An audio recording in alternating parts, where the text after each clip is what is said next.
So what are the papers saying in the festive season about property investments?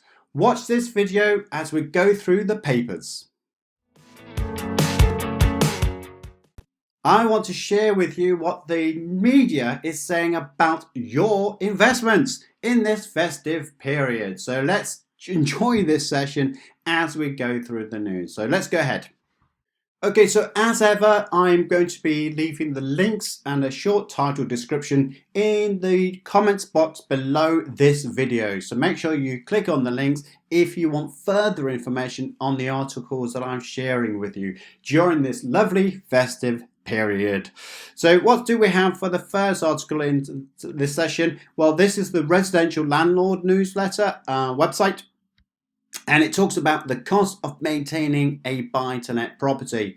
It's not just tax we obviously need to think about, but there are different types of costs that you need to consider. You've got letting agents, which may charge you from anything from 8% to 15%. Yes, why is it so much? Quality of service, that's what I would say. You would also have the utilities if you're doing HMO property investments or houses of multiple occupancy, don't you know? And we've got the other costs of maintenance. And this article is pretty decent in terms of describing what the costs are. And they're saying that it should be about 1% of your property value will go towards maintaining. Now, that's a very good angle to look at. I also look at it from a different angle of the 10% of the rental. I use that as a barometer, but whichever way you look at it, read this article. I think there's some great insights in this article about maintaining your property. But you can either go on 1% of the property value or 10% of the rental. And if I was you, I would go of the higher of the two, just to be prudent and make sure that you're not overexposing yourself in a negative way. So we'll go on to the next article. So that's the residential landlord and the cost of maintaining your property. And you probably have a lot more maintenance, won't you? Because it's cold, broken down boilers, for instance, and make sure that you go with an insurance company or a gas provider that can give you good deals on new boilers, which may be maintained as well. BG may be a good place for you to start. I thought I would also introduce mortgages into this session, and it talks about Santander background BTL criteria changes leave puzzled. Brokers puzzled. Well, the problem you have as an investor is that you may speak to your mortgage broker, who then has to talk to their lenders, and you may have different stories coming out. You may even go to different lenders yourself and then get even further discrepancies between what each party is saying. It can get confusing for you and for the broker. The problem is there are over 3,500 products over there in terms of buy-to-let property investments, property developments, cost of finance, etc. So you do need to work with, not against, your mortgage broker to find the right solution. But the interesting article that this talks about was the fact that Santander have come up with a new criteria. The main point I want to focus on is the cost of finance. They're looking at your rent and they're saying, well, we want 145% cover if you take all the other costs out of your rental income. So if you've got voids, well, no, maybe not the voids, but if you look at the rental income and taking out your maintenance and so on, then what's ever left, they want to see is 145% over and above the mortgage. And that's to give them reassurance that there is security behind your investment. So making sure that you comply will ensure that you get a good mortgage rate, and you can indeed work with Santander. There are a lot of companies that are working to 145% level, by the way. That's not new. What is new is their criteria, which you need to kind of understand and cherry pick through the details to make sure you comply. We are going to see a different change in 2020. My belief is that we will see the return of the 125% cap level rather than 145% as banks begin to suffer even more with the decline of landlords across the UK. The next article I want to introduce you to is the letting agent today. Funnily enough, we've written for this wonderful website ourselves. And this talks about expect a new breed of buy-to-let investor from 2020. So he's a top agency. The top agency they're talking about is the Black Brick Agency, by the way. So do your little research on them and find out why they're so highly regarded. But the article talks about the fact that we are looking at more limited companies in the future. We've got corporation tax instead of income tax because you're using company structures.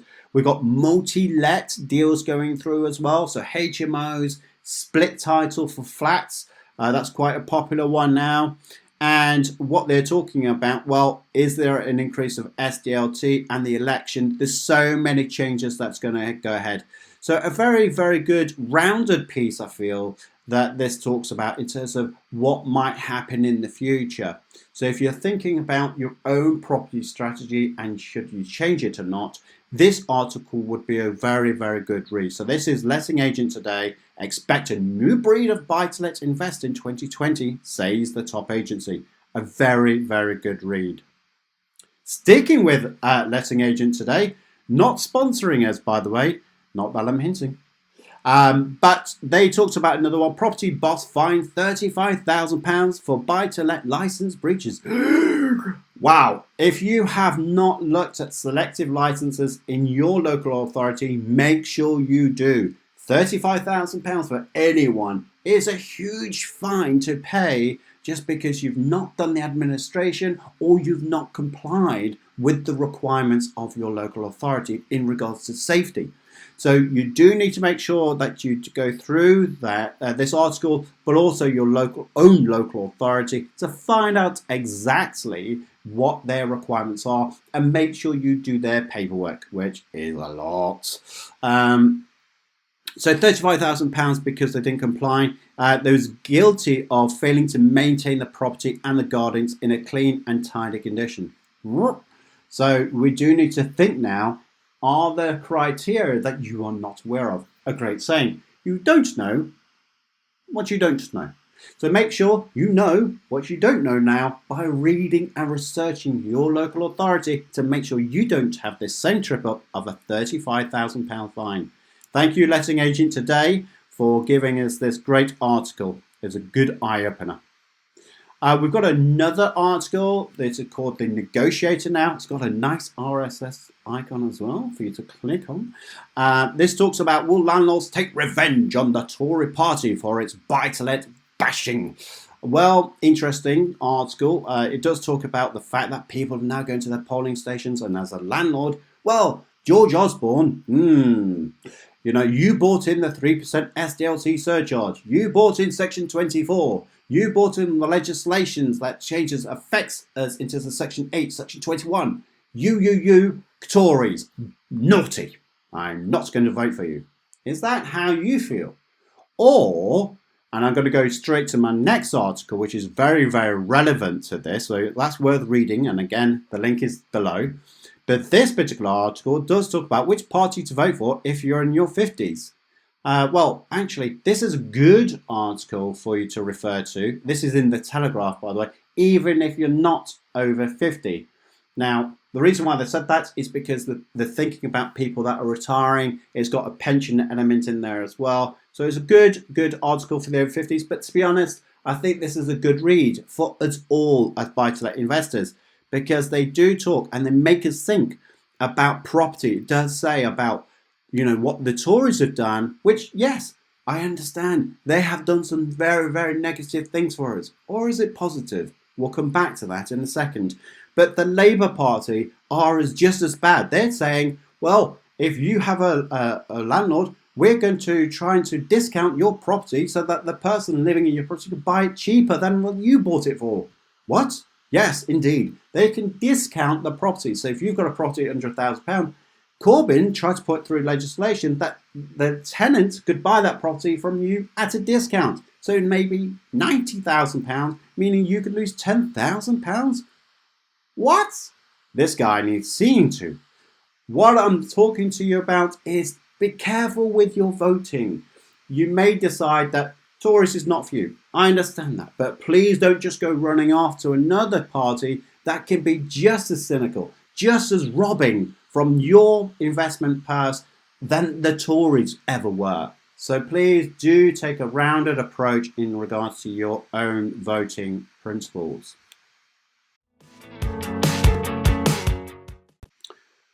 We also talk about Shawbrook completes buy-to-let property refinance in just 25 days. So 25 days in which the refinances were done.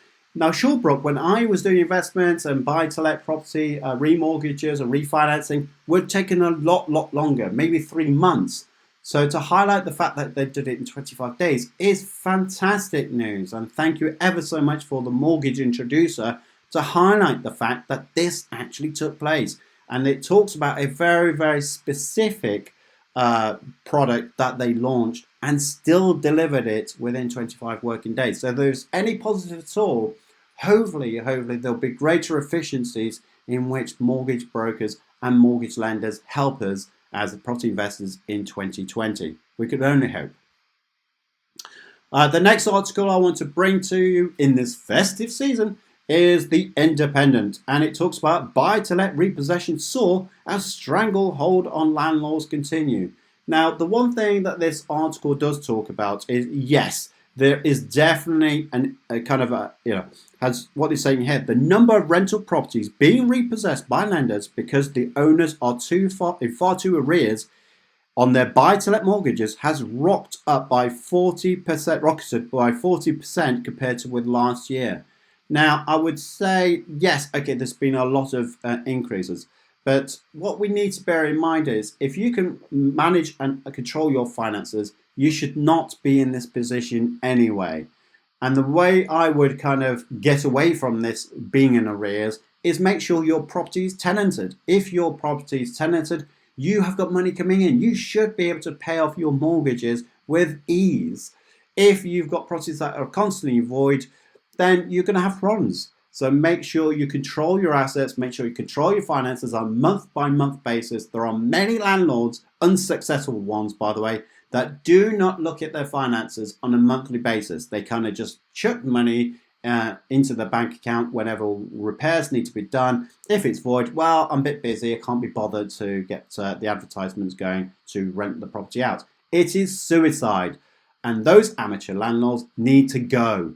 You as a property professional needs to be sucking up all these properties that are now going to be repossessed and make sure you make good money from them. There are a lot of people that will be unsuccessful.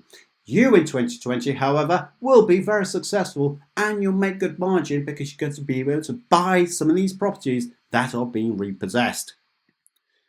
And we've got mortgage strategy, and it talks about buy-to-let watch. I've just said that wrong. Buy-to-let watch, not swatch. I haven't been on the hot toddies yet. In fact, I don't even drink, so that's probably one of the things where I wouldn't be on hot toddies. But buy-to-let watch, teeth in. Short and sweet. Why is it short? Well, it talks about holiday lets and service accommodation. So if you're on coastal areas, maybe 2020 is the year to do holiday lets. There's going to be a lot more people that are going to be coming into this country looking for places to stay that may not be too happy by staying in hotels which do not accommodate families very well. So, buy-to-lets, maybe change your strategy. Holiday lets are not subject to Section 24, and there are other tax benefits of having holiday lets as well.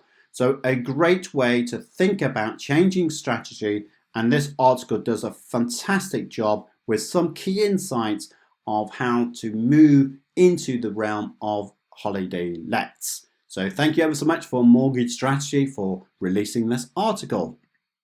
And we're going to finish this festive season of In the News for property let investors, buy-to-let investors I should say, with Property Eye industry. And this talks about the Property Industry Eye. I'm not sure which way to read that, by the way. But I'm going to go with Property Industry Eye because it says that in the URL. So maybe if I was a bit more professional and a better newsreader, I would already understand that. However, they do talk about buy-to-let landlords beat a retreat from purchasing properties, says lender. And again, just to finish off, really, it just talks about the way that the industry is moving on. It's saying that the number of applications is going down and down and down. We know this, we know this. But the thing is, I would say on the festive cheer that I want to leave you on is that don't be doom and gloom about property. I think property has a great future. It just requires a change of strategy. Don't be like the Woolworths and the Blockbusters that didn't see the meteorite coming and destroying your property investments. No, don't do that. Don't follow them. Follow the likes of Facebook, Google, Apple, Microsoft that constantly make great profits in their business because they see and adapt to change, and that's what you need to do as an investor. So let the amateur investors go. Let them go, but buy their properties at a good discount. Tell them about the tax changes and how it's going to kill them. Well, not quite literally, but you know what I mean. But you could be buying their properties from them at a good discount. Moreover, why not change your strategy? Take their buy-to-let property investments, which are single lets, convert them into a HMO, convert them into a holiday let, and make even more money than you ever did before in the year 2020. So hopefully, guys, this has been useful for you. This is Simon Misiewicz, and I've talked about the media news about your property investments. I shall see you in 2020, and we'll be doing this all over again without the silly jumper. Many thanks, guys. See you again soon. So I hope the presentation and video was useful and you got a lot out of it. Now, you may want a property tax specialist to help you in the future. And if so, you can book to discuss our services using the link www.optimizeaccountants.co.uk, and you'll get the opportunity to speak with Jan Minty, our Business Development Manager, who will talk to you about our services. If you want a tax advice and call to discuss this subject or indeed any other subject at all, then why not book a tax consultation with me? You can do so using the link again, www.optimizeaccountants.co.uk. So the process of the tax solution will be that you can upload your documents online. I will be able to read those for about 60 minutes and identify the very best solution for you. We will then spend 60 minutes on the call just talking about the solution. There is no point talking about the pains and all the issues that you're currently facing. What you want is a solution, and as quickly as possible. And that's why I do my research before the call takes place. And then after the call, after the 60-minute conversation, I will then go away, do further research, and I will then give you the documents and any spreadsheet templates that I have that will be helpful for you. My name is Simon Misiewicz from Optimize Accountants. I'll see you again soon.